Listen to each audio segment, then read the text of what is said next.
Hello friends, welcome to nuclear classes. I am Manjeet Verma. तो आज जो अपना इम्पोर्टेंट टॉपिक है वो है केमिस्ट्री के इम्पोर्टेंट क्वेश्चन। ठीक है, पीएलडी के एग्जाम के पॉइंट ऑफ व्यू से बहुत इंपॉर्टेंट क्वेश्चन है ये। इनको आप रिवाइज कर लेना और मतलब ये मत सोचना कि आसान आसान है तो हम कर लेंगे। मतलब इनमें से एक भी क्वेश्चन आ गया तो भी एक एक नंबर बहुत ज़्यादा मायने रखता है एग्जाम के अंदर, और एक एक नंबर से एडमिशन भी रुकते देखे हैं मैंने। ठीक है, तो आपको ये बिल्कुल भी नहीं सोचना कि क्या हम एक दो नंबर के लिए ऐसे करेंगे वैसे करेंगे। 15 नंबर की केमिस्ट्री आनी है और 15 क्वेश्चन में से आपके मिनिमम 14 क्वेश्चन तो आपके ठीक होने ही होने चाहिए। ठीक है, तो इंपॉर्टेंट क्वेश्चन की लिस्ट बनाई है मैंने, वन बाय वन आप देखो। इंपॉर्टेंट है सारे के सारे, और इनमें से आपको बहुत ज़्यादा इन्फॉर्मेशन मिलेगी। मैं साथ साथ में पढ़ाने की कोशिश करूँगा, आपको टॉपिक समझाने की कोशिश करूँगा। थ्योरी वाला लेक्चर हमने नहीं लिया है इसके ऊपर, केमिस्ट्री के ऊपर और फिजिक्स के ऊपर हम लेंगे भी नहीं शायद आगे। लेकिन अगर आप में से किसी को लगे कि हमें इसकी ज़रूरत है थ्योरी वाले लेक्चर की, तो आप मुझे कमेंट बॉक्स में बता देना, या फिर मेरे मेल आईडी जो डिस्क्रिप्शन बॉक्स में है और व्हाट्सएप नंबर भी मेरा डिस्क्रिप्शन बॉक्स में दे रखा है, वहाँ पर आप मुझसे कॉन्टैक्ट कर सकते हो। ठीक है, तो वन बाय वन हम क्वेश्चन को समझने की कोशिश करते हैं। तो पहला क्वेश्चन दे रखा है जैसे इसने, which of the following observation help to determine whether a chemical reaction has takes place.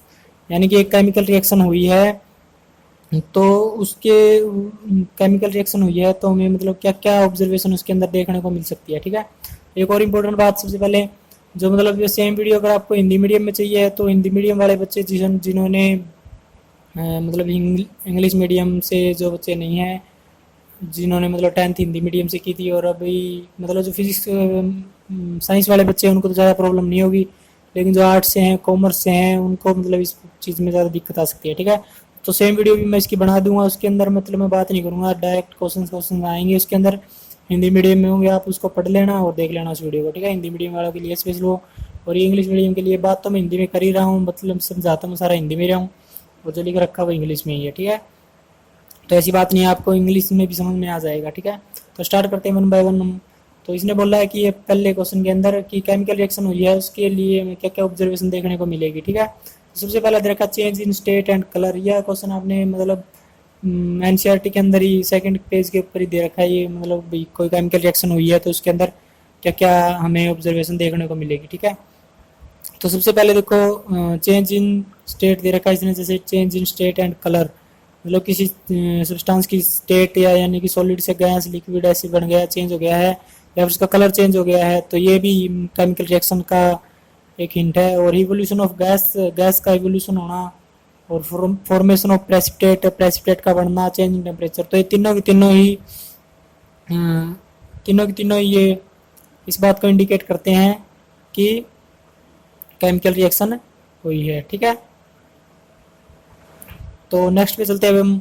The total mass of element present in the product of a chemical reaction has to be dash to the total mass of the element present in the reactant. इसने बोला अगर किसी मतलब कोई reaction हुई है उसके product का जो मास है, जो प्रोडक्ट आया है रिएक्शन होने के बाद, जो मास है वो रिएक्टेंट के मास के कितना प्रोपोर्शन होगा, मतलब उससे ज़्यादा होगा या इक्वल होगा या फिर कम हो जाएगा उससे। जैसे कि हमने 5 किलो पानी के अंदर 2 किलो चीनी घोली, ठीक है, तो मतलब इस हिसाब से उसने बोला कि जो मीठा पानी बनेगा वो कितना बनेगा। ठीक है, तो जो मास होगा वो, ये लॉ होता है केमिस्ट्री के अंदर, law of conservation of mass, यानी कि जो मास पहले था वही मास सेम रहेगा, मतलब मास ना ज़्यादा बढ़ेगा ना घटेगा, इक्वल रहेगा, तो इसका आंसर आ जाएगा अपना इक्वल। ठीक है, इसका आंसर आ जाएगा इक्वल, जो मतलब रिएक्टेंट और प्रोडक्ट का मास है वो रिएक्शन होने के बाद सेम रहेगा, इक्वल रहेगा। ठीक है, तो इसके बाद हम बात करते हैं नेक्स्ट क्वेश्चन के ऊपर। ए reaction in which a single product is formed from 2 और मोर रिएक्टेंट इज नाउन एज। मतलब कि एक सिंगल प्रोडक्ट बन रहा है दो या दो से अधिक रिएक्टेंट के साथ। ठीक है, रिएक्टेंट आपको पता है जो रिएक्शन में पार्टिसिपेट करते हैं वो रिएक्टेंट होते हैं, और जो रिएक्टेंट के दो बाद में जो बनता है, दो रिएक्टेंट के मिलने से या टूटने से जो बनता है उसको बोलते हैं प्रोडक्ट। ठीक है, केमिकल रिएक्शन होने के बाद, कंप्लीट होने के बाद बनता है, उसको बोलते हैं प्रोडक्ट। ठीक है, तो इसने बोला है कि सिंगल प्रोडक्ट इज फॉर्म्ड, मतलब एक दो से ज़्यादा रिएक्टेंट थे और उन्होंने मिलकर एक प्रोडक्ट बना दिया, तो उस रिएक्शन को हम कौन सी रिएक्शन बोलेंगे। ठीक है, तो सबसे पहला ऑप्शन देखा कम्बिनेशन ऑप्शन, कम्बिनेशन। ठीक है, तो हमें पता है कि जब दो रिएक्टेंट आपस में मिलकर एक प्रोडक्ट बनाते हैं तो उसको हम बोलते हैं कम्बिनेशन रिएक्शन। ठीक है, कम्बिनेशन का मतलब जुड़ना होता है। इसके अंदर दो रिएक्टेंट मिलकर एक सिंगल प्रोडक्ट बनाएंगे, इसको हम कम्बिनेशन रिएक्शन बोलते हैं। ठीक है, डिकम्पोजिशन के अंदर टूटते हैं और डिस्प्लेसमेंट के अंदर मतलब डिस्प्लेस कर देते हैं, दूसरे आ जाते हैं, ऑल ऑफ दिस नहीं है, तो इसका ऑप्शन आ जाएगा ए कम्बिनेशन रिएक्शन। ठीक है, नेक्स्ट क्वेश्चन में चलेंगे। जैसे कि देखो इसमें दे रखा है burning of natural gas gives, ये डैश डैश दे रखा है, मतलब एक नेचुरल गैस के बर्निंग के बाद कौन से प्रोडक्ट है हमें मिलते हैं। ठीक है, तो नेचुरल गैस होती है CH4 को हम नेचुरल गैस बोलते हैं। जैसे कि देखो ये है अपना CH4 और इसकी बर्निंग का मतलब है इसकी ऑक्सीजन के साथ रिएक्शन, ऑक्सीजन के साथ रिएक्शन। जब इसकी रिएक्शन करवाएंगे हम तो इसके अंदर दो प्रोडक्ट बनेंगे, एक तो कार्बन डाइऑक्साइड और एक वाटर। ठीक है, तो burning of natural gas gives carbon dioxide and water, ये दो प्रोडक्ट बनेंगे। नेचुरल गैस का आपको पता चल गया, मीथेन को बोलते हैं, CH4 इसका फॉर्मूला था, और ऑक्सीजन की प्रेजेंस में जब इसकी बर्निंग होती है तो जो प्रोडक्ट मिलते हैं उसको बोलते हैं हम कार्बन डाइऑक्साइड एंड वाटर। ठीक है, ये प्रोडक्ट बनेंगे इसके। नेक्स्ट पे चलते हैं, विच of the following reaction can be identified the formation of precipitate. इस तरह क्वेश्चन आपको याद करने भी पड़ सकते हैं, मतलब ऐसे केमिस्ट्री के अंदर ऐसे क्वेश्चन भी पूछ लिए जाते हैं कि प्रेसिपिटेट कौन सा बनेगा, तो इसका डायरेक्ट आंसर हमें याद करना पड़ेगा, जैसे कि बेरियम क्लोराइड और H2SO। वैसे तो इसके पीछे बहुत ज़्यादा मिस्ट्री है, लेकिन आपको इन सभी बातों में पढ़ने की कोई ज़रूरत नहीं है, आपको इन सभी बातों में पढ़ने की कोई ज़रूरत नहीं है, और आपको डायरेक्ट इसका जो रिजल्ट है उसके ऊपर ही ध्यान रखना ज़्यादा। ठीक है, तो नेक्स्ट पे चलते हैं। इसके बाद हम the reaction which is used in black and white photography. ठीक है, तो ब्लैक एंड वाइट फोटोग्राफी के अंदर कौन सी रिएक्शन यूज होती है। आप सभी को पता है कि जो सिल्वर ब्रोमाइड है, सिल्वर ब्रोमाइड है, ये यूज होता है फोटोग्राफी के अंदर। तो ब्लैक एंड वाइट फोटोग्राफी के अंदर इस सिल्वर ब्रोमाइड को की लाइट के प्रेजेंस में रिएक्शन होती है, तो ये सिल्वर और ब्रोमीन बनाता है, तो ये सिल्वर ब्रोमाइड की रिएक्शन होती है, ब्लैक एंड वाइट फोटोग्राफी के अंदर यूज करते हैं इस रिएक्शन को हम। ठीक है, तो आसान क्वेश्चन है, ये आपको याद रखने हैं और मतलब कि दिमाग के अंदर रखने हैं, ये क्वेश्चन एग्जाम में पूछे जा सकते हैं। नेक्स्ट पे चलते हैं, the solution of A compound of an element is used white wash the element is. White wash यानी कि जो अपने घरों में सफेदी वगैरह यूज करते हैं हम, उसके अंदर कौन सा कंपाउंड मेनली यूज होता है। ठीक है, तो उसके अंदर मेनली कंपाउंड जो यूज होता है उसको बोलते हैं हम कैल्शियम। ठीक है, कैल्शियम के जो भी जितने भी साल्ट बनते हैं वही यूज होते हैं जो इसके व्हाइट वॉश के अंदर। ठीक है, नेक्स्ट क्वेश्चन पे चलते हैं हम, which of the following reaction is use to extract several method from their chloride और ऑक्साइड। मतलब कि जब मेटल को हम प्योरीफाई करते हैं तो कौन सी रिएक्शन हमें ज़्यादा यूज में आती है। ठीक है, तो जैसे सबसे पहले देखा जाए कॉम्बिनेशन रिएक्शन मेटल को प्योरीफाई करने के लिए यूज में नहीं ला सकते हम। कॉम्बिनेशन का मतलब मैंने आपको बताया था कि डिफरेंट टाइप की रिएक्शन होती है, मैंने आपको सभी को बता भी दिया है कौन सी रिएक्शन होती है, किस टाइप से होती है। ठीक है, तो कॉम्बिनेशन रिएक्शन मतलब आपने पढ़ रखी होगी, बताया तो नहीं है मैंने, थ्योरी की क्लास लेता तो उन्हें शायद बताता, लेकिन फिर भी मैं यहाँ भी आपको डिस्कस कर देता हूँ कि कॉम्बिनेशन रिएक्शन कौन सी होती है, जहाँ पर दो रिएक्टेंट मिलके एक सिंगल प्रोडक्ट बनाए, उसको कॉम्बिनेशन रिएक्शन बोलते हैं।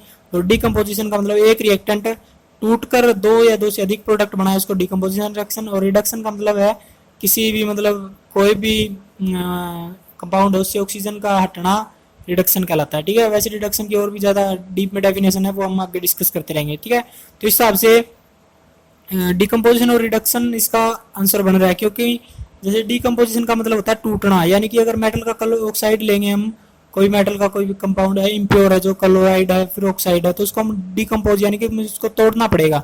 ठीक है, वो किसी भी मेथड से तोड़ सकते हैं। डिकम्पोजिशन रिएक्शन करवाएंगे हम उसकी बी, और एक सी उसका रिडक्शन करवाएंगे। ठीक है, रिडक्शन का मतलब होता है ऑक्सीजन का हटना, और डिकम्पोजिशन का मतलब होता है किसी भी मेटल का टूटना या फिर उसका अलग होना। ठीक है, तो ये दो टाइप की रिएक्शन है, ये मेटल की प्योरिफिकेशन में यूज करते हैं। ठीक है, इसका ऑप्शन क्या हो जाएगा, डी ऑप्शन हो जाएगा, बी एंड सी। ठीक है, नेक्स्ट क्वेश्चन पे चलेंगे अब हम, for the burning of magnesium which is the following is true. मतलब एक मैग्नीशियम की बर्निंग के लिए कौन सी चीज सच है, इनमें से कौन सी बात सच है। ठीक है, तो पहला ऑप्शन दे रखा है इसने, it is a combination reaction.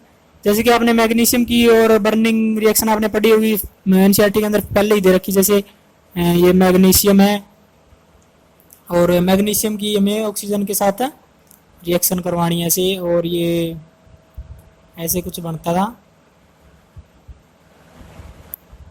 MgO, ठीक है, इस तरह से बनता था ये MgO। तो ये रिएक्शन आपने देखी होगी। तो इसके अंदर क्या है, देखो मैग्नीशियम की ऑक्सीजन के साथ बर्निंग हुई है और मैग्नीशियम ऑक्साइड बना है, ठीक है। बैलेंस वगैरह की हम बाद में बात करेंगे इसके अंदर, ठीक है। तो इसके अंदर देखो क्या हुआ है, it is a combination reaction, ठीक है, सच बात है, ये कम्बिनेशन रिएक्शन है, दो प्रोडक्ट, दो रिएक्टेंट है मिलकर सिंगल प्रोडक्ट बनाया इन्होंने, तो एक कम्बिनेशन रिएक्शन है, ठीक है। It is oxidation reaction. Oxidation reaction में आपको बता दूं, ऑक्सीजन का जुड़ना ऑक्सीडेशन रिएक्शन कहलाती है, ठीक है। तो ऑक्सीडेशन भी हो रहा है यहाँ पर, मैग्नीशियम के साथ ऑक्सीजन जुड़ चुकी है, ठीक है। इट इज रिडक्शन, रिडक्शन नहीं है, रिडक्शन का मतलब होता है ऑक्सीजन काटना। तो यहाँ पर ऑक्सीडेशन और कम्बिनेशन रिएक्शन दोनों ऑप्शन बने, फर्स्ट और सेकंड, तो इसका ऑप्शन आ जाएगा डी, ए एंड बी, ठीक है। इन सभी बातों का आपको ध्यान रखना है, ध्यान से क्वेश्चन को अटेम्प्ट करना है, ठीक है। नेक्स्ट पे चलते हैं हम। Due to corrosion the layer of over silver become, जो मतलब सिल्वर होता है, चांदी होता है, उसके ऊपर की जो लेयर है वो किस तरह की हो जाती है कोरोजन के कारण। तो कोरोजन के कारण उसकी लेयर है वो ब्लैक हो जाती है, ठीक है। ब्लैक कौन से अंदर दे रखा है, जैसे फर्स्ट बी ऑप्शन के अंदर दे रखा ब्लैक पहले पार्ट में, ठीक है। सिल्वर की जो लेयर है वो ब्लैक हो जाती है, एंड कॉपर की जो लेयर है वो ग्रीन हो जाती है, ठीक है। तो इसका ऑप्शन आ जाएगा बी, ब्लैक एंड ग्रीन, ठीक है। इस तरह क्वेश्चन आपको एग्जाम में ज्यादा पूछने के चांसेस रहते हैं, टेक्निकल क्वेश्चन है, डायरेक्ट थ्योरी बेसिस क्वेश्चन है, ठीक है।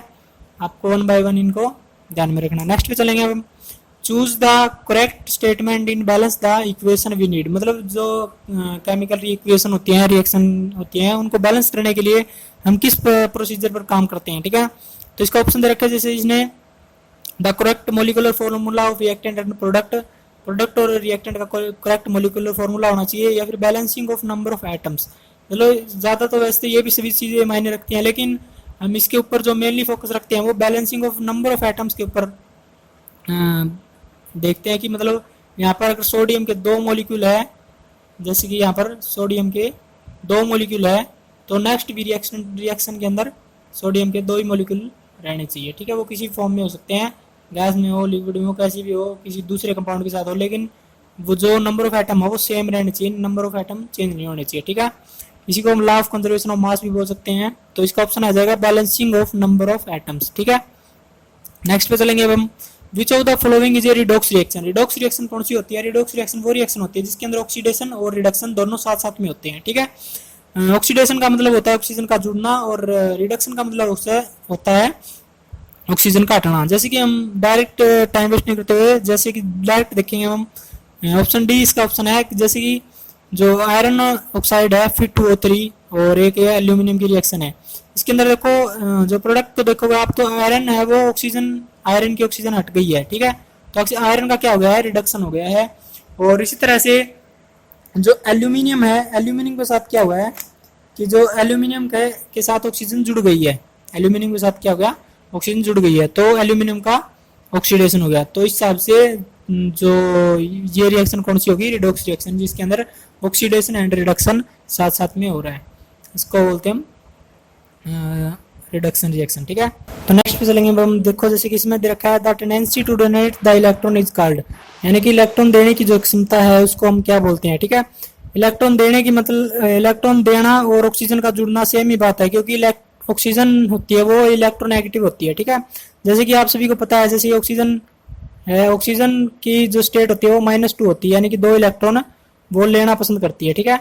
-2 ऑक्सीडेशन स्टेट होती है ऑक्सीजन की। इसका मतलब यही है कि अगर कोई इसको 2 इलेक्ट्रॉन डोनेट कर देगा तो ही उसका ऑक्सीडेशन होगा, ठीक है। तो इलेक्ट्रॉन डोनेट करने को भी हम ऑक्सीडेशन बोल सकते हैं, ठीक है। तो इस हिसाब से tendency to donate the electron is called oxidation कहलाता है, इसको ऑक्सीडेशन बोलते हैं, डोनेट करने को इलेक्ट्रॉन भी, ठीक है। ऑक्सीजन का जुड़ना बोल दो, या फिर इलेक्ट्रॉन डोनेट करना बोल दो, या फिर कोई इलेक्ट्रोनेगेटिव एलिमेंट जुड़ना भी ऑक्सीडेशन स्टेट के अंदर ही आएगा, ठीक है। ठीक है, जैसे कि हम नेक्स्ट पे देखो, the addition of a non metallic element और removal of a metallic element is, यानी कि the addition of a non metallic element और removal of a metallic element, जैसे मैंने अभी बताया था आपको कि नॉन मेटालिक एलिमेंट का जुड़ना और मेटालिक एलिमेंट का रिमूव होना, ये क्या होते हैं, ऑक्सीडेशन की पहचान होती है, ठीक है। नॉन मेटालिक एलिमेंट जैसे कि अपना ऑक्सीजन था, मैंने अभी बताया था आपको, ऑक्सीजन इलेक्ट्रोनेगेटिव एलिमेंट होता है, किसी के साथ भी जुड़ता है तो उसका ऑक्सीडेशन हो जाता है, ठीक है। और रिमूवल ऑफ मेटालिक एलिमेंट का मतलब होता है जैसे कि उसकी ऑक्सीडेशन स्टेट है, जैसे कि मैं रिएक्शन करके दिखाता हूँ आपको। ये सोडियम सोडियम है और इसकी रिएक्शन करवा दी हमने। नॉन मेटेलिक एलिमेंट कोई भी ले लो, जैसे कि एक कंपाउंड ले लेता हूँ मैं, OH नेगेटिव ले लेता हूँ, OH नेगेटिव ले लो, या फिर ऑक्सीजन ही ले लो, तो ऑक्सीजन ही ले लो, ठीक है। ऑक्सीजन के साथ रिएक्शन करवाई तो इसने बना दिया क्या, सोडियम ऑक्साइड, Na2O, ठीक है। ये इसने कंपाउंड बना दिया।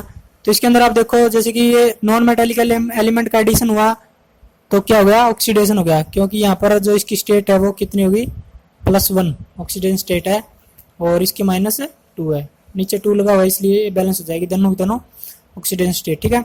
तो हमें पता है कि जो मतलब नॉर्मल स्टेट में जो सिंगल होता है, स्वतंत्र होता है कोई भी एलिमेंट, तो उसकी स्टेट है वो कितनी होती है, 0 होती है, ठीक है। 0 से यहाँ पर क्या कितना पहुंचा है, +1 पहुंचा है, तो इसका मतलब इसकी ऑक्सीडेशन स्टेट इंक्रीज हुई है, तो इसका ऑक्सीडेशन हो गया सोडियम का। इस तरह से ऑक्सीजन है इसकी यहाँ पर 0 है, इसकी ऑक्सीजन स्टेट है, और यहाँ पर ये माइनस में हो गया तो इसका रिडक्शन हो गया ऑक्सीजन का।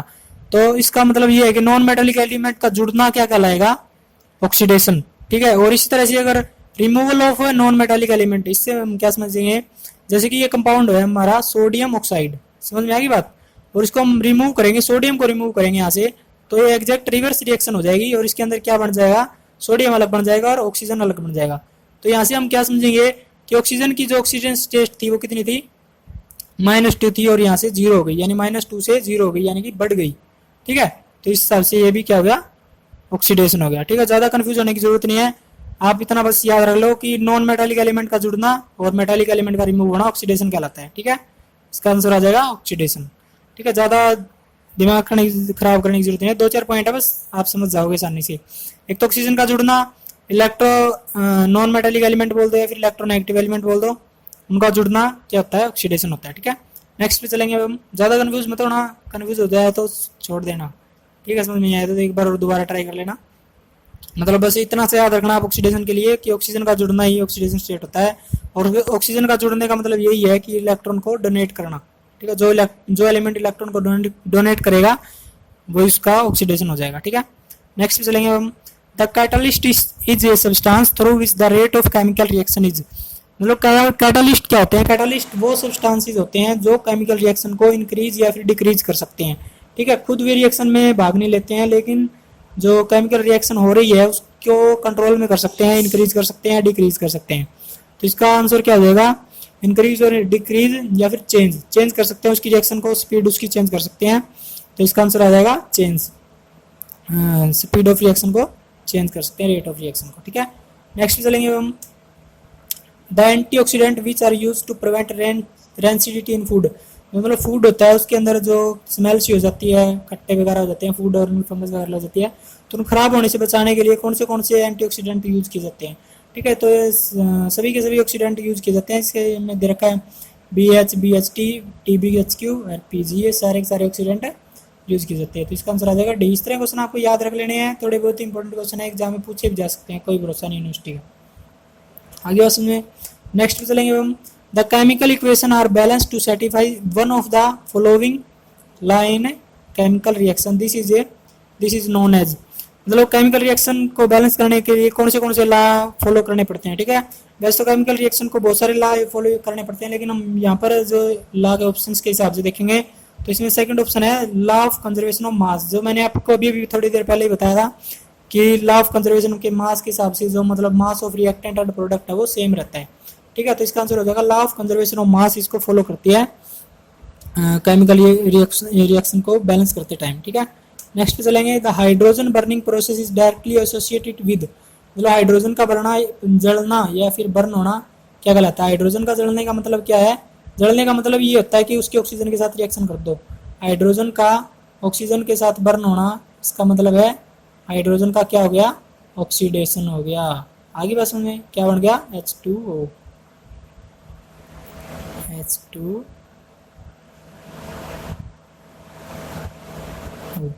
H2 हो गया, ऑक्सीडेशन हो गया हाइड्रोजन का, डायरेक्ट एसिडिटी विद ऑक्सीजन जुड़ गया, मतलब बर्निंग का मतलब यही होता है कि ऑक्सीजन का जुड़ना। ठीक है, इंपॉर्टेंट क्वेश्चन है, ये पॉइंट आपको समझ में आएगी, बेनिफिशियल रहेगी आपके लिए। ठीक है, नेक्स्ट चलेंगे, consider the following equation of the chemical reaction of metal. एक मेटल दे रखी है M, और इसने बोला है 4m + 3O2 टेंड्स टू क्या बन जाता है 2m2 3m2O3। ठीक है, तो ये रिएक्शन क्या है, तो देखो इसके अंदर दो प्रोडक्ट है, दो रिएक्टेंट है और एक सिंगल प्रोडक्ट बना रहे हैं, तो इस हिसाब से कॉम्बिनेशन रिएक्शन है। ठीक है, तो कॉम्बिनेशन रिएक्शन इसने दे रखा है, पहला ऑप्शन के हिसाब से कॉम्बिनेशन रिएक्शन है। ठीक है, as well as reduction reaction, reduction reaction नहीं है, रिडक्शन रिएक्शन के अंदर एक एलिमेंट दूसरे एलिमेंट को रिप्लेस कर देता है उसके हिसाब से, तो रिडक्शन रिएक्शन नहीं है, तो पहला ऑप्शन अपना नहीं बनेगा। इसका ऑप्शन बनेगा अपना लास्ट वाला, कॉम्बिनेशन रिएक्शन सिर्फ इसके अंदर पहले के अंदर और चौथे के अंदर देखनी। इस तरह की बातों का आपको भी ध्यान रखना है कि पहले बात तो कॉम्बिनेशन रिएक्शन है, कॉम्बिनेशन रिएक्शन कौन से ऑप्शन में है, फर्स्ट और लास्ट के अंदर है, तो फर्स्ट वाला तो है नहीं, लास्ट वाला से डायरेक्ट भी आंसर लगा सकते हो आप, लेकिन आप पढ़ लेते हैं एक बार फिर से, combination reaction as well as oxidation reaction. ठीक है, तो ऑक्सीडेशन भी हो रहा है मेटल का और कॉम्बिनेशन रिएक्शन भी है, तो इस हिसाब से ऑप्शन आ जाएगा इसका डी। ठीक है, नेक्स्ट चलेंगे अब हम, on rusting in the iron its weight is, तो मतलब रस्टिंग के बाद जब मतलब लोहे को जंग लग जाता है तो उस टाइम पे उसका वेट है वो क्या हो जाता है, इंक्रीज होता है डिक्रीज होता है, तो उसका वेट है वो इंक्रीज हो जाता है। इंक्रीज कैसे हो जाता है, जैसे कि आप सभी को लगता होगा कि मतलब जंग लगने के बाद जो लोहा है वो हल्का हो जाता है, लेकिन ऐसा कुछ नहीं होता। जंग लगने के बाद लोहे के ऊपर ऑक्सीजन के मॉलिक्यूल और ऐड हो जाते हैं, इस वजह से उसका वेट है वो इंक्रीज हो जाता है। ठीक है, तो इस बात का आपको ध्यान रखना है, इंपॉर्टेंट क्वेश्चन एग्जाम में पूछे जा सकते हैं इस तरह क्वेश्चन। नेक्स्ट पे चलेंगे, consider the following equation of chemical reaction. ये केमिकल रिएक्शन दे रखी है, इस इक्वेशन को बताना पढ़ना है और इसके बाद इसके मतलब रिजल्ट देने हैं। द इक्वेशन रिप्रेजेंट, क्या रिप्रेजेंट कर रही है equation, decomposite reaction as well as displacement reaction, नहीं, डिकम्पोजिशन इसके अंदर हो ही नहीं रहा है। डिकम्पोजिट रिएक्शन के अंदर क्या हुआ, सिंगल रिएक्टेंट टूट कर दो या दो से अधिक प्रोडक्ट बनाएगा, उसको बोलेगा डिकम्पोजिशन रिएक्शन। डिकम्पोजिशन रिएक्शन ये है, कॉम्बिनेशन भी नहीं है। इसके बाद रिडॉक्स रिएक्शन, रिडॉक्स रिएक्शन हो सकती है, हम चेक करेंगे। रिडॉक्स रिएक्शन कौन सी होती है, मतलब एक का ऑक्सीडेशन और एक का रिडक्शन हो रहा है, दोनों के अंदर जैसे मैग्नीशियम का ऑक्सीडेशन हो रहा है और कोबाल्ट का मतलब कॉपर का रिडक्शन हो रहा है। ठीक है, तो रिडॉक्स रिएक्शन हो रही है, as well as displacement reaction, displacement reaction भी हो रही है। कैसे, जैसे कि मैग्नीशियम है, मैग्नीशियम ने कॉपर को रिप्लेस कर दिया है और खुद ऑक्सीजन के साथ जुड़ गया, तो ये होगी डिस्प्लेसमेंट रिएक्शन। ठीक है, तो सी ऑप्शन अपना करेक्ट है, हिसाब से ये आंसर बन जाएगा redox reaction as well as displacement reaction, double displacement reaction as well as redox reaction. Double displacement के अंदर दोनों एलिमेंट एक दूसरे को एक्सचेंज करते हैं, तो डबल डिस्प्लेसमेंट नहीं है। डबल डिस्प्लेसमेंट का अगर कोई एग्जांपल आता है तो मैं आपको बता दूंगा। ठीक है, नेक्स्ट चलेंगे हम, the product formed during chemical reaction have properties, मतलब कि जब कोई प्रोडक्ट बनता है केमिकल रिएक्शन के दौरान तो उसके अंदर क्या क्या प्रॉपर्टी है, वो the product formed during chemical reaction have property from those of reactant, reactant से उसके अंदर कौन सी प्रॉपर्टीज आती है उसके अंदर। ठीक है, ये इसने पूछा, तो इंटायरली सेम, मतलब कि प्रोडक्ट मतलब जो मतलब प्रोडक्ट बनेगा रिएक्टेंट से, जो उसकी प्रॉपर्टीज है वो कैसी होंगी उससे, तो मतलब वो डिफरेंट प्रॉपर्टीज होंगी, मतलब अलग ही होंगी वो प्रॉपर्टी सारी की सारी। तो इसका आंसर आ जाएगा अपना इंटायरली डिफरेंट प्रॉपर्टीज, क्योंकि जो मतलब रिएक्टेंट है और प्रोडक्ट है वो दोनों अलग अलग चीज़ बनेगी। जैसे कि अगर हम चीनी और पानी को मिला के देखें, एक सिंपल सा एग्जाम्पल, तो मीठा पानी और चीनी और पानी अलग अलग चीज़ें हैं। ठीक है, तो प्रॉपर्टीज उनकी चेंज हो जाएगी, इंटायरली डिफरेंट प्रोडक्ट बनेंगे।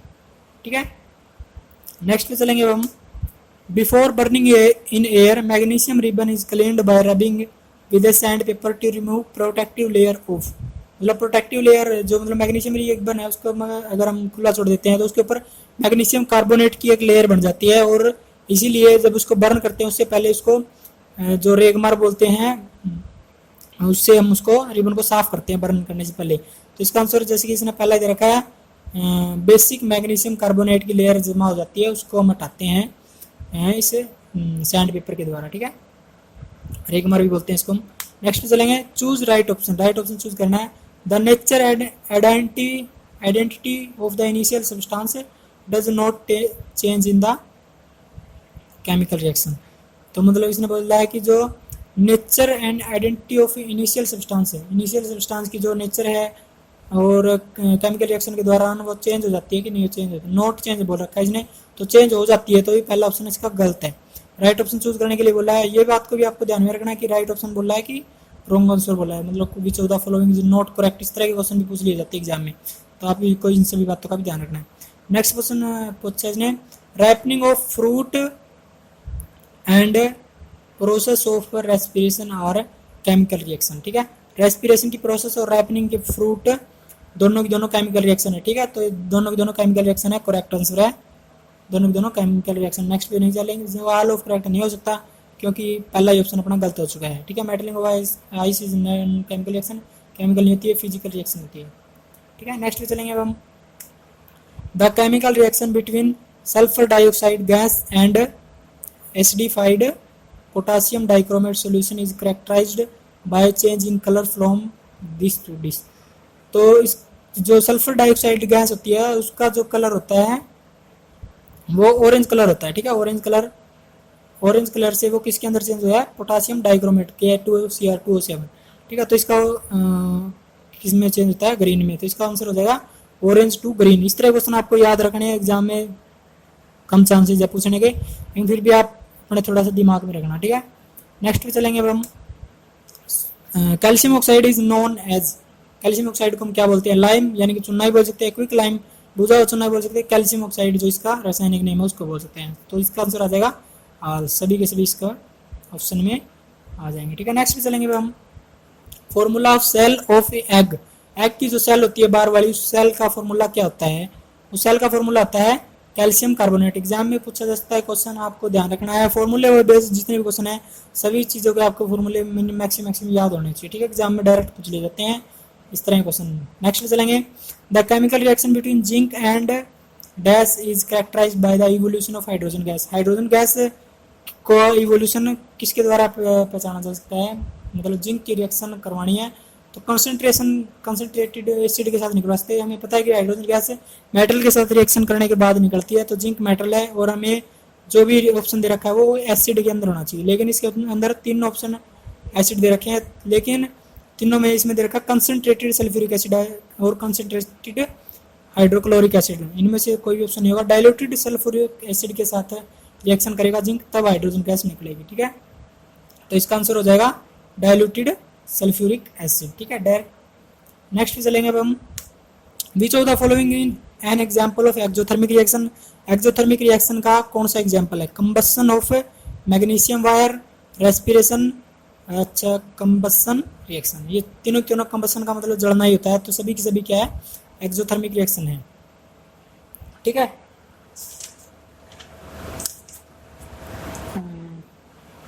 सभी की सभी रिएक्शन कौन सी है, ये एक्सोथर्मिक रिएक्शन है जिसके अंदर हीट निकलती है। एक्सोथर्मिक और एंडोथर्मिक दो टाइप की रिएक्शन होती है, आप सभी को पता भी होगा, एक्सोथर्मिक एंड एंडोथर्मिक दो टाइप की रिएक्शन होती है।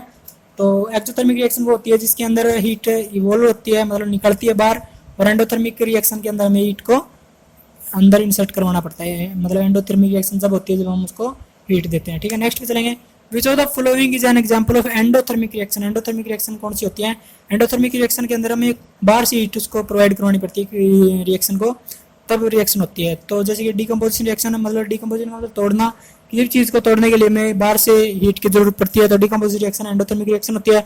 फोटोसिंथेसिस की रिएक्शन भी एंडोथर्मिक होती है क्योंकि सन की प्रेजेंस, सन की लाइट की प्रेजेंस में होती है। और फॉर्मेशन ऑफ नाइट्रोजन ऑक्साइड ये भी एक ऐसी ही रिएक्शन है जिसके अंदर एंडोथर्मिक यानी हीट की जरूरत पड़ती है। ठीक है, तो इसका ऑप्शन आ जाएगा all of these, all of these, ये सभी के सभी जरूरी होते हैं एंडोथर्मिक रिएक्शन होने के लिए। ठीक है, एंडोथर्मिक रिएक्शन होती है इन सभी के अंदर। ठीक है, नेक्स्ट चलेंगे, the dash colour of ferrous sulphate changes to due to the formation of ferric oxide. ठीक है, तो फेरस सल्फेट है उसका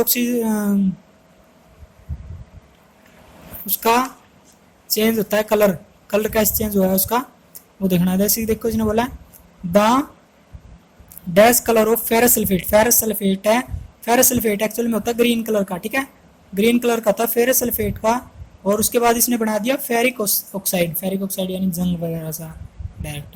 ठीक है, तो जो फेरिक ऑक्साइड उसका कलर होता है ब्राउन और फेरस सल्फेट का ग्रीन। ठीक है, इस तरह क्वेश्चन भी एग्जाम में नहीं पूछे जा सकते वैसे तो, मतलब डिफरेंट टाइप के क्वेश्चन है, इस तरह ना ही याद रखते हैं और ना ही मतलब हमें इतना बताया जाता है। अभी तक तो मतलब प्लस टू तक तो कोई लैब वगैरह नहीं होती है, कोई रिएक्शन में कुछ भी रियल से नहीं दिखाया जाता, मतलब मैक्सिमम नहीं दिखा सकता, सभी के लिए नहीं बोल रहा हूँ मैं। नेक्स्ट पे चलेंगे हम, ठीक है। तो लाइम और calcium oxide is used in, मतलब जो लाइम है और कैल्शियम ऑक्साइड है वो किसके अंदर यूज किया जाता है, ठीक है। तो पहला ऑप्शन रहेगा वाइट वाश, यानी कि जो सफेदी हम सफेदी करते हैं हम घरों में, उसके अंदर यूज किया जाता है। मैन्युफैक्चरिंग ऑफ सीमेंट, सीमेंट के अंदर भी यूज होता है ये, और ड्राइंग एजेंट के अंदर भी यूज होता है। तो इसका आंसर आ जाएगा ऑल ऑफ दीज, ठीक है। तो सभी के अंदर ये यूज होता है कैल्शियम ऑक्साइड, ठीक है। नेक्स्ट पे चलेंगे, in decomposition of lead nitrate the dash compound lead nitrate form a dash compound lead monoxide and brown fumes of nitrogen dioxide gas are evolved, ठीक है। जैसे इन्हें बोला लेड नाइट्रेट, ठीक है। लेड नाइट्रेट क्या होता है, कलरलेस होता है। लेड का मतलब शीशा होता है, आपको पता है। तो लेड नाइट्रेट कलरलेस सब्सटेंस होता है, और उसके बाद जो लेड मोनो ये कंपाउंड किसके अंदर बदल जाएगा, बाद में बदल जाएगा लेड मोनोऑक्साइड के अंदर, जो कि एक येलो कलर का सब्सटेंस होता है, ठीक है।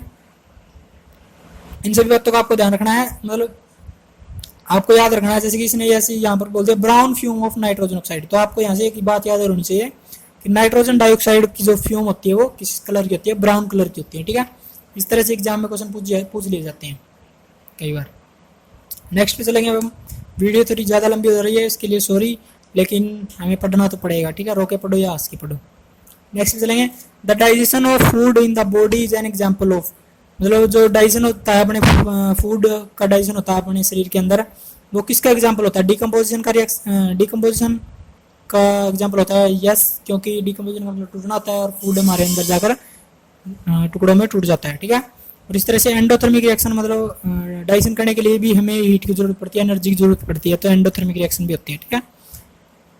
नेक्स्ट चलेंगे, तो मतलब इसका पीछे वाले का ऑप्शन क्या हो जाएगा, ए एंड बी हो जाएगा, डिकम्पोजिशन एंड एंडोथर्मिक, ठीक है। नेक्स्ट चलेंगे, in rusting the density of object will, मतलब डेंसिटी बतानी है कि उसकी क्या हो जाएगी, डेंसिटी इंक्रीज हो जाएगी, डिक्रीज हो जाएगी। डेंसिटी साइंस वाले बच्चों को अच्छे से पता होगा, हिंदी वाले बच्चों को, मतलब आर्ट वाले बच्चों के लिए बता दूं कि डेंसिटी क्या होती है, घनत्व होता है, मास बाय वॉल्यूम होता है।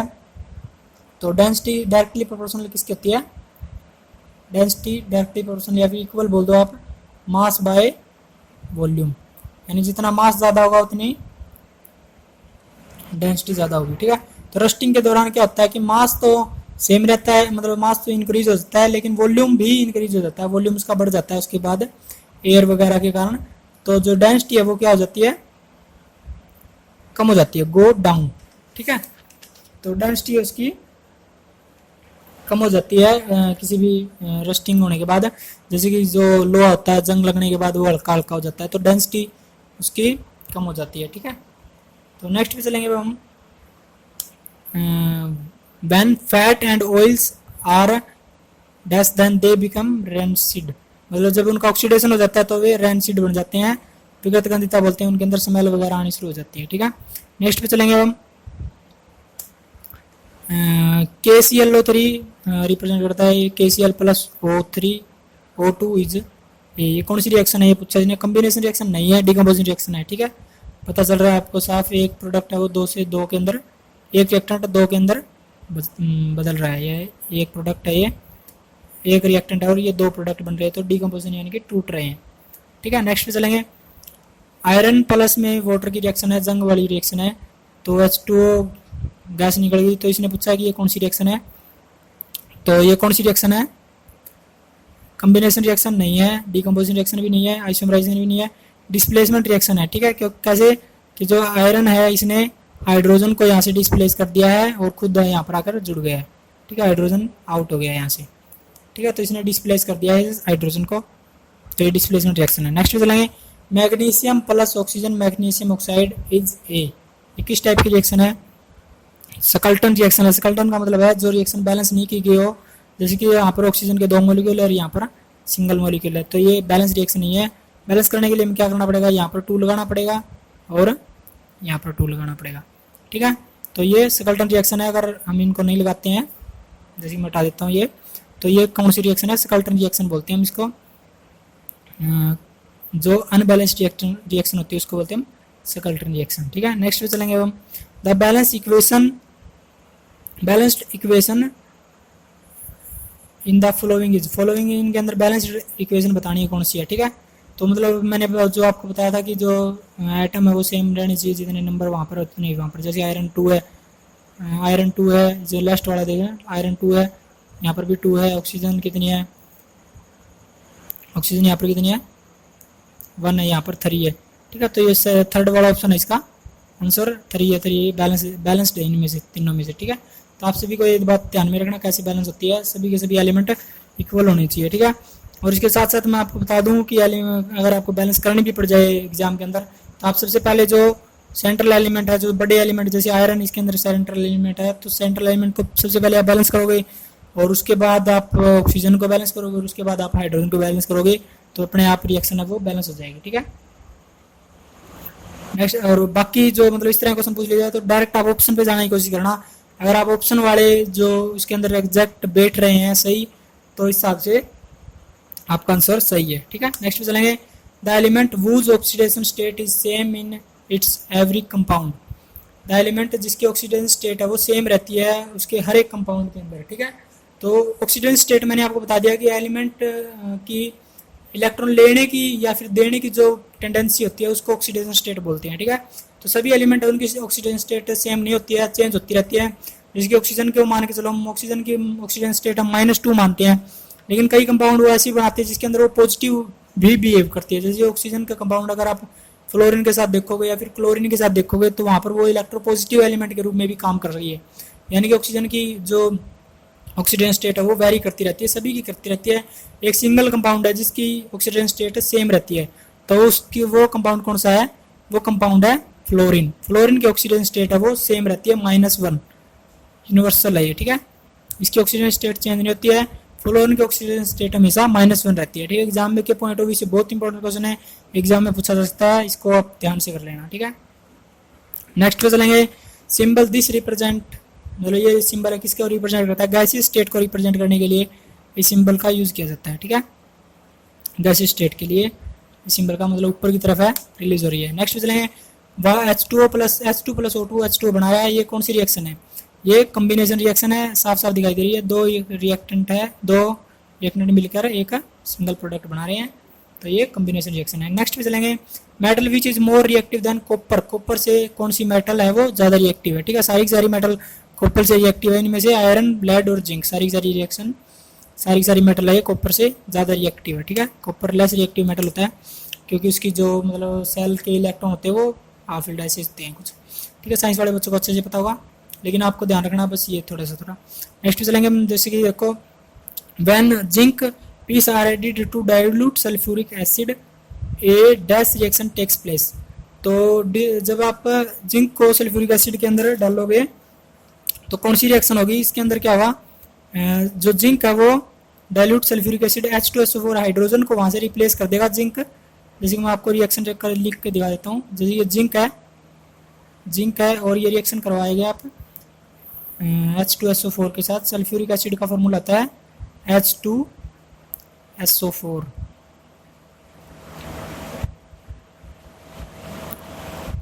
तो ये बना लेगा जिंक सल्फेट ZnSO4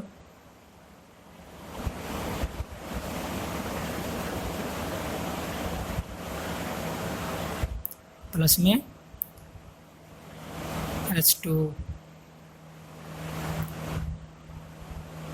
ठीक है। ये रिएक्शन हो जाएगी। तो इसके अंदर क्या देखो आप, जिंक ने हाइड्रोजन को रिप्लेस कर दिया है, तो ये क्या कौन सी रिएक्शन है, डिस्प्लेसमेंट रिएक्शन, डिस्प्लेस कर दिया इसने जिंक ने, ठीक है। तो नेक्स्ट पे चलेंगे हम, burning of a candle is, candle की बर्निंग है वो कौन सी रिएक्शन होती है, केमिकल रिएक्शन भी होती है, फिजिकल रिएक्शन भी होती है, और इसके साथ साथ केमिकल चेंज ये भी होता है। केमिकल चेंज होता है बर्निंग ऑफ कैंडल के अंदर, फिजिकल चेंज भी होता है और केमिकल रिएक्शन भी होती है, ठीक है। तो ये सभी के सभी ऑप्शन हो जाएगा इसके हाल। नेक्स्ट पे चलेंगे हम, a reaction in which a substance is combined with oxygen is called as, यानी कि जब ऑक्सीजन किसी के साथ जुड़ जाती है तो उस रिएक्शन को क्या बोलते हैं, ऑक्सीडेशन रिएक्शन बोल देते हैं, ठीक है। ऑक्सीडेशन रिएक्शन सिंपल है, जो अपनी डेफिनेशन है वही। नेक्स्ट पे चलेंगे, a reaction in which a substance is combined with hydrogen is called as, मतलब ए रिएक्शन जिसके अंदर हाइड्रोजन ऐड हो जाती है उस रिएक्शन को हम क्या बोलते हैं, उस रिएक्शन को हम बोलते हैं रिडक्शन रिएक्शन। हाइड्रोजन का ऐड होना क्या बोलते हैं, रिडक्शन रिएक्शन, और ऑक्सीजन का ऐड होना ऑक्सीडेशन। ठीक है, इस तरह क्वेश्चन एग्जाम में पूछ लिए जाते हैं, इंपॉर्टेंट है, डायरेक्ट डेफिनेशन बेस्ड है। ठीक है, आपको अच्छे से याद भी गए होंगे अब तो। Next line, on passing A gas lime water become milky, the passed gas is. बोलो जब लाइम वाटर होता है, कैल्शियम ऑक्साइड होता है, लाइम वाटर होता है कैल्शियम हाइड्रोक्साइड CaOH2। ठीक है, कैल्शियम हाइड्रोक्साइड के अंदर जब वो मिल्की हो जाता है, कब होता है वो मिल्की होता है जब उसके अंदर से कार्बन डाइऑक्साइड गैस पास कर देते हैं हम। ठीक है, तो इसका आंसर आ जाएगा carbon dioxide gas. On passing A gas lime water become milky, the past gas is. Past gas कौन सी होती है, कार्बन डाइऑक्साइड गैस होती है पास्ट गैस। ठीक है, जो उसके अंदर से पास कर दी जाती है तो वो मिल्की हो जाता है लाइम वाटर। ठीक है, नेक्स्ट पे चलेंगे, chemical formula of rust. Rust का केमिकल फॉर्मूला एग्जाम के पॉइंट ऑफ व्यू से इंपॉर्टेंट है, पूछ लिया जाता है, एक दो बार पूछा भी हुआ है। तो इसका आंसर आ जाएगा F2O3.XH2O। ठीक है, ध्यान रखना है, कंफ्यूज नहीं होना है, F2O3.XH2। एक्स का मतलब यहाँ पर कुछ होता है, मतलब वाटर के मोलिक्यूल है बस। ठीक है, इतना से ध्यान रखना आपको। नेक्स्ट चलेंगे, for rusting of iron the essential requirement is. मतलब आयरन की रस्टिंग के लिए कौन सी चीजें जरूरी होती है, तो सबसे पहले एयर होनी जरूरी है, वाटर होनी जरूरी है, और मेटल का सरफेस है वो ओपन होना जरूरी है। अगर मेटल का सरफेस ओपन नहीं है, एयर के कॉन्टैक्ट में नहीं है, वाटर के कॉन्टैक्ट में नहीं है, तो रस्टिंग नहीं होगी। तो इसका आंसर हो जाएगा ऑल ऑफ दीज। इसका आंसर हो जाएगा रस्टिंग ऑफ आयरन के लिए एसेंशियल है। ठीक है, रस्टिंग इज एन, रस्टिंग कौन सी प्रोसेस होती है, रस्टिंग एक ऑक्सीडेशन प्रोसेस होती है जिसके अंदर मेटल का ऑक्सीडेशन हो जाता है, उसको बोलते हैं रस्टिंग ऑफ एनीथिंग। कुछ भी मतलब जंग लगना कौन सी प्रक्रिया होती है, ऑक्सीडेशन रिएक्शन होती है। ठीक है, नेक्स्ट पे चलेंगे अब हम, in the following which one of these is not an example of slow reaction. Slow reaction का इनमें से एग्जांपल कौन सा नहीं है, rusting of iron slow process होती है, settling of cement slow process होती है, रेंसिडिटी स्लो प्रोसेस होती है। नन ऑफ दीज इसका ऑप्शन बन जाएगा, नन ऑफ दीज इसका ऑप्शन बढ़ जाएगा। ठीक है, एक्चुअल में सभी रिएक्शन स्लो ही होती है। हम फास्ट रिएक्शन उसको बोलते हैं जो इंटेंस हो जाती है, मतलब हमें क्लिक किया और लाइट आ गई जाए, इसी तरह से जो रिएक्शन होती है वो फास्ट रिएक्शन बोलते हैं हम। जैसे कि वाइट फास्फोरस होता है, अगर उसको हम एयर में खुला छोड़ देते हैं तो बहुत जल्दी रिएक्शन कर देता है, उस तरह की रिएक्शन को बोलते हैं हम फास्ट रिएक्शन। बाकी सभी स्लो रिएक्शन के अंदर ही बोल सकते हैं आप लोग। ठीक है, लेकिन फिर भी अलग अलग टाइप से डिफरेंट टाइप की रिएक्शन होती है। ठीक है, नेक्स्ट पे चलेंगे, choose the correct answer. Correct answer आपको इनमें से चूज करना है कौन सा इसके अंदर से। ठीक है, जैसे कि टाइम ज़्यादा हो गया इसके अंदर से, there is a need of energy in all decomposition reaction. Decomposition reaction के लिए सभी के लिए एनर्जी की रिक्वायरमेंट होती है, सही बात है, पहला ऑप्शन सही है। In displacement reaction less reactive metal displace highly reactive, नहीं है, रॉन्ग आंसर है। Next PB is less reactive than copper, wrong है, लेड है वो कॉपर से लेस रिएक्टिव नहीं है, ज़्यादा रिएक्टिव है। Formation of insoluble product in reactant is around as precipitation. ठीक है, सही बात है, तो इसका ऑप्शन हो जाएगा फर्स्ट एंड फोर्थ सही है, बाकी सारे के सारे गलत है। ठीक है, नेक्स्ट पे चलेंगे अब हम, choose the correct answer. Correct answer आपको इनमें से चूज करना है, mutual exchange of ion between the reactant result into double displacement reaction, सही बात है, पहला ऑप्शन क्या है, सही है। ठीक है, during the reaction gaining of H2 result in oxidation, दूसरी बात इसने गलत बता रखी है, दूसरी बात क्या है, गलत बताई इसने। और थर्ड बात इसने बोला rusting is an oxidation process, सही बात है, rusting is mainly hydrated iron, 3 oxidation state दे रखी इसने आयरन की। ठीक है, तो ये बात भी इसकी सही है, तो सभी की सभी बातें इसकी ठीक सही है। लेकिन सेकंड वाली बात जो इसने बोली है कि जो during chemical reaction gaining of H2 is oxidation, ये बात इसकी गलत है, तो only 2 is second is wrong, बाकी सभी के सभी ठीक है। ठीक है, तो ये इंपॉर्टेंट क्वेश्चन थे एग्जाम के पॉइंट ऑफ व्यू से, इनमें से मतलब बहुत ज़्यादा क्वेश्चन आने की संभावना है, आपको सभी के सभी ये क्वेश्चन आने चाहिए। ठीक है, मैं नहीं समझता मतलब आपको थ्योरी की क्लासेस देने की ज़रूरत है या फिर नहीं देने की ज़रूरत है। अगर आपको फिर भी लगे कि आपको थ्योरी की भी क्लास मिलनी चाहिए तो बता देना, मैं आपको थ्योरी क्लास भी दे दूंगा। और अगर इसकी हिंदी मीडियम वीडियो चाहिए है वो भी बता देना, हिंदी मीडियम वालों को आप बता देना कि हिंदी मीडियम में भी मैं आपको प्रोवाइड कर दूंगा। ठीक है, चलो मैं कर ही दूंगा। ठीक है, कोई बात नहीं है, ज़्यादा लगेगी तो लगेगी। ठीक है, तो आप इस भी का बातों का ध्यान रखना। बेस्ट ऑफ लक, ठीक है, थैंक यू। पढ़ते रहिएगा, एग्ज़ाम नज़दीक है। ठीक है, बेस्ट ऑफ लक।